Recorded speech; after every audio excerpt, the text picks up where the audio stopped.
Hi mga lalab! So ayan, gumagawa ako ng binignit. Kung sa Leyte, ginatan. Tingnan nyo, my God, nag-makeup, naka-eyeliner yan with wing, oh. Nagluluto na ka-makeup na, my God, kasi may pupuntahan akong birthday.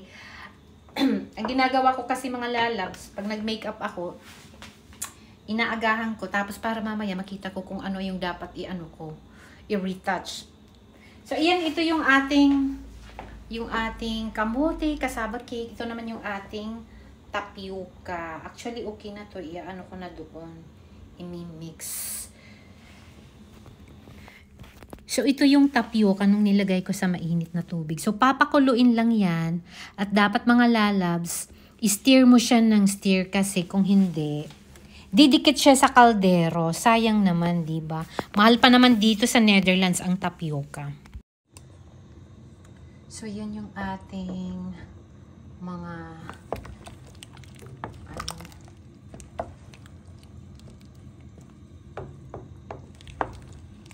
ang dami. So, ayan yan yung ating binignit ginatan. Hindi ko pa siya nilagyan ng asukal. Madami ang ginawa ko, mga lalabs, kasi ang pupuntahan kong birthday, ang bisita daw niya ay 25 katao. Eh, syempre, alam niyo naman pag binignit. Ano yan eh. Yan yung pangbato sa handaan. Diba? Yun yung mas hinahanap kasi minsan lang tayo. Kami dito, lalo na dito sa Europe, minsan lang kami makakain ng ganito. Kasi syempre, hindi ka naman everyday magbibinignit. At saka ang mahal din kasi bumili ng mga sangkap dito eh. So, ayan. Titimplahan na natin yan. So, ito na yung ating binignit. Ginatan kung sa amin. Oh, ang dami-dami, no? Masarap siya. Masarap. Yung makeup ko talaga, oh. On set na yung makeup, mga lalabs. Mamaya, retouch na lang yan. Yung blush on ko. Ang ganda yung nailagay ko doon, no? Shiny siya, di ba? So, ito na yung ating binignit. Binignit kayo dyan. Ginataan kayo dyan. Alam niyo, nung nasa Pinas ako, hindi ako marunong ito gumawa. Dito na ako natuto. Masarap siya, mga lalabs. Hindi masyadong matamis, hindi makaka-diabetic, at hindi naman masyadong, basta sakto lang yung lasa. Ngayon naman, mga lalabs, naggagawa ako ng lumpia. Para sa amin lang to dito sa bahay.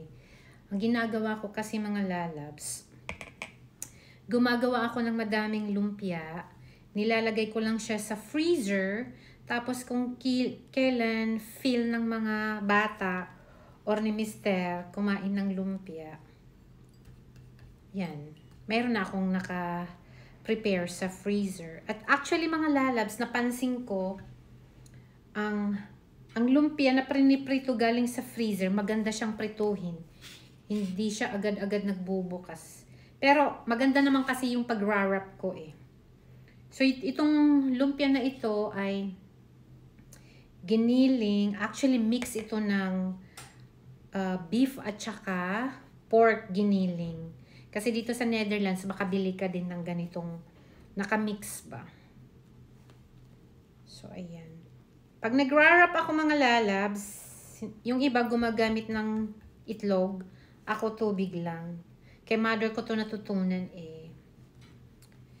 Yung nanay ko kasi, mga lalabs, magaling magluto. So, at saka may mga technique siya, char, ganun. So, yung ating binignit, actually, mga lalabs, oh, kumuha na ako ng binignit, oh. Hinihintay ko pa siya na medyo lumamig-lamig. Tapos, kakain na ako.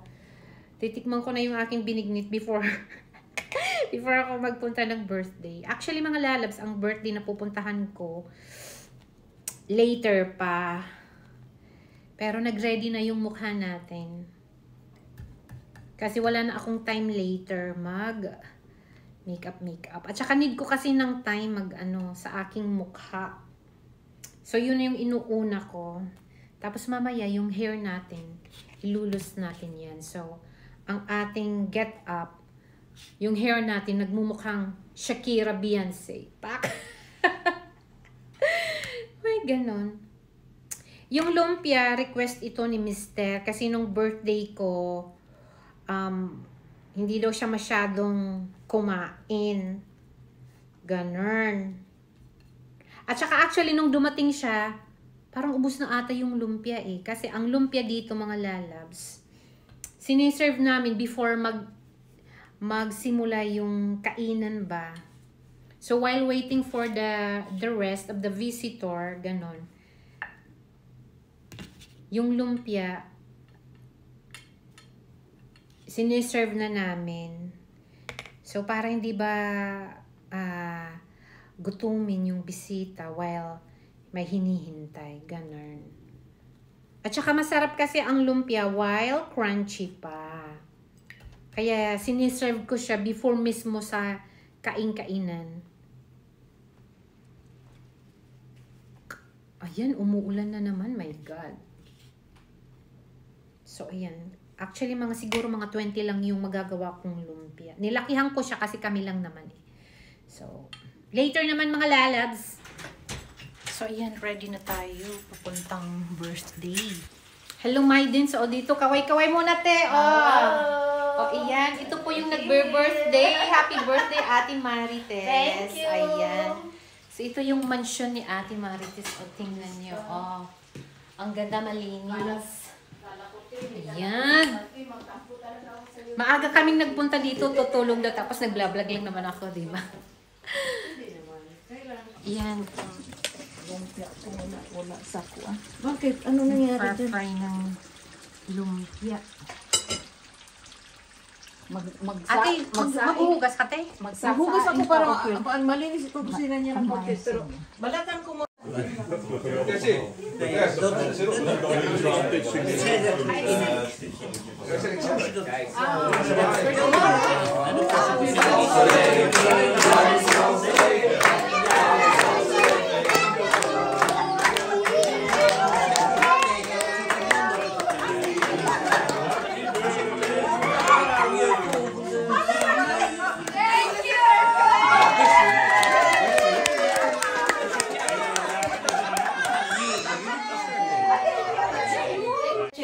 Tapos na yung party. O, sa high chair ako. Mag-aalas 12 na dito ng hating gabi. Tapos, kakain ulit kami. Yes, hi. Gutom kami, guys. Pasensya na. Uy, para akong naubo. I'm going to talk for a second. Okay. So, ayan, kakain kami. Madami pang ulam. Kaya, Sa iyo yan. thank you, ate. Ito, hindi mo kaya ito gamitin. Ibalik natin ito doon. Balak yan. Oo. May isa pa May dito. isa pa. Okay.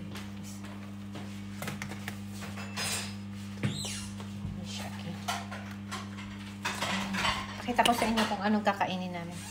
Hindi na yan. So, ayan, may adobo ba to, te? Adobong chicken. Drok lang. Walang sabaw. Wala nang adobo talaga. Naubos na talaga. Naubos yung adobo mo, te?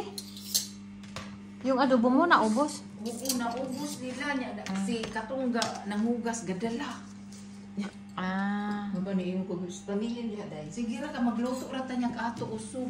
Paday tagkuan dito sa Slakiray, magluto tag usog.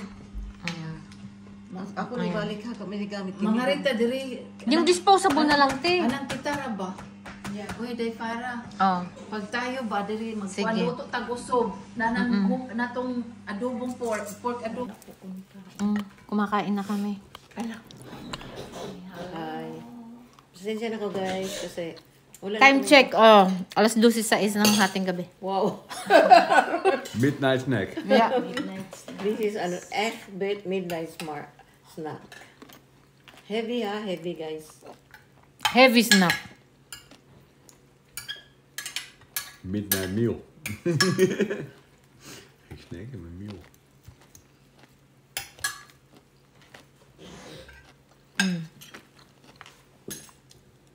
Nag-enjoy mo Wala ka gyud ko ni kaon ta. Nandito ka kaugtarong. Kumakain ka nito, te? Isa lang. Asa lang.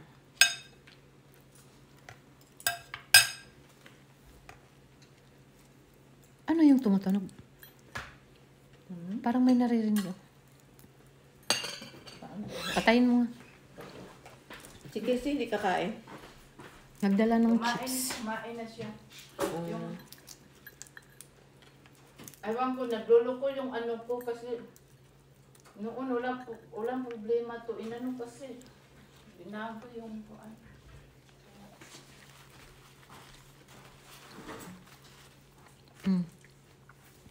Ang sarap. Kurunta pa. Bakit ako nakafocus? Baka may makalimutan ko. Ang sarap, guys. Midnight Figure food. out. But you, Finn, you got to liking it. I never did. What's this all about, Ben? How does it all end here? It's about Stevie York. Grabe. Remember Stevie, don't you? Parang hindi kumain kanina. What the hell's he doing here? The AP photographer? So, ayun. Tapos na yung birthday na pinuntahan ko kagabi. So, grabe. Yung ano ba na midnight kumakain kami ng full meal. Talaga nakakaloka. Kasi, nagpa-cute kumain during party. Kaya, ayun. Sa mga lalabs, kaya tinanghali kami ng gising ni Mr. So, gusto kong magpasalamat sa aking mga subscribers at pati na rin po sa aking followers sa aking Facebook page na It's Winter Vlogs at yung isa ko pong FB page na Mrs. Winter na nagpupunta din kayo dito sa aking YT channel para manood ng aking mga vlogs. So, thank you so much. At sa mga bago ko pong subscribers dyan, please don't forget to click the notification bell so you're updated whenever I have new uploads. So, ayan. Thank you so much. Stay safe and bye. Abangan po nyo ang mga susunod na aking mga uploads. Ciao!